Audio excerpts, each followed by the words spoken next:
వజ్రం ఎలా తయారవుతుంది? ఒక లోతైన కథ. ఒకసారి భూమి అంతర్భాగంలో మన కళ్ళకు కనిపించని ప్రపంచంలో ఒక చిన్న కార్బన్ కణం ఉండేది. ఆ కణం సాధారణమైనదే. మనం పెన్సిల్లో వాడే గ్రాఫ్టల్ లా అది తనతోనే అనుకుంది, నేను ఎందుకు ఇలా సాధారణంగా ఉన్నాను, నా జీవితం ఇంతేనా అని. భూమి లోపల ప్రయాణం. భూమి ఉపరితల కింద సుమారు 150 నుంచి 200 కిలోమీటర్ల లోతులో అక్కడ ఉష్ణోగ్రతలు 1000 పైగా మరియు ఒత్తిడి ప్రాసెసర్ సాధారణంగా ఎక్కువగా ఉంటుంది. ఈ చిన్న కార్బన్ కణం ఆ భయంకరమైన ఒత్తిడిలో చిక్కుకుంది. అది నలిగింది, అది తట్టుకుంది, అది మార్పును అంగీకరించింది.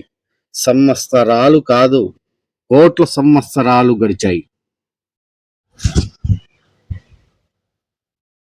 మార్పు సాధారణం నుండి అసాధారణం.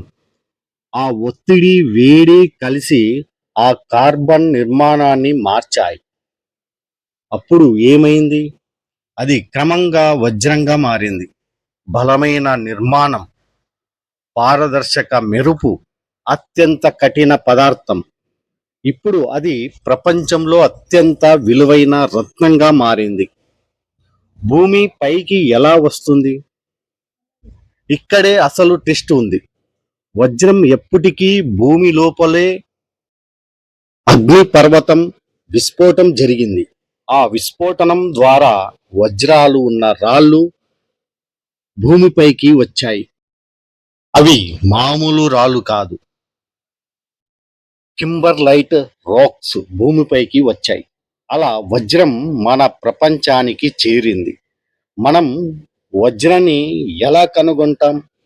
వజ్రాలు సాధారణంగా ఇలా దొరుకుతాయి. గనుల్లో, డైమండ్స్ మైన్స్ భూమిని తవ్వి ప్రత్యేకమైన రాళ్లను గుర్తించి వాటిలో వజ్రాలను తీస్తారు.